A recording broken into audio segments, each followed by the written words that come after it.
Welcome back to Content King, the podcast that makes you the king or queen of your arena, all with your content. Now, today is a special day, and I always get haters in the comments of this when I do it because, well, I've done it before, and I plan it every time. You see, 13 days ago, I committed to podcasting every day for 30 days. So I did 11 episodes, and then yesterday and the day before, crickets.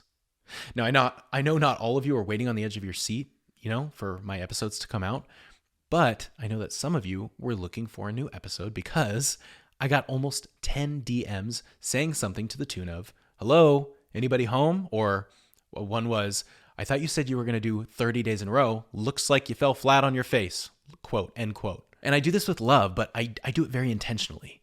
You need to experience what it's like to expect to hear from a YouTube channel or podcast or creator at a time they promised to show up, and then crickets, nothing.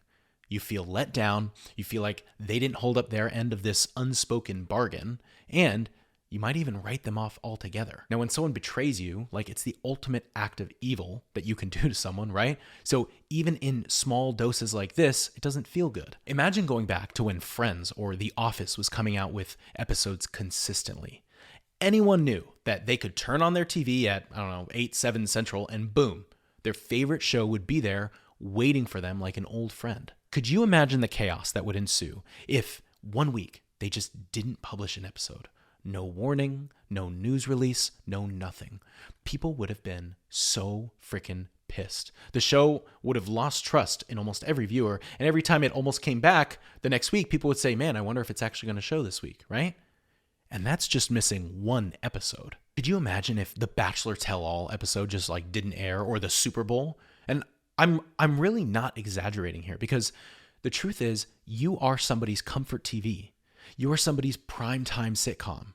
And you become even more solidified as these things as you post consistently. So the lesson here is that when you promise a posting schedule, keep it, or say goodbye to your audience's trust. Now, the second piece, of course, to this is to only promise what you can realistically deliver. Now, you know me, I keep my episodes short and sweet because I only want to use your time to tell you what you need to hear and nothing else. So thank you for giving me the last 3-ish minutes of your time. I know your time is valuable.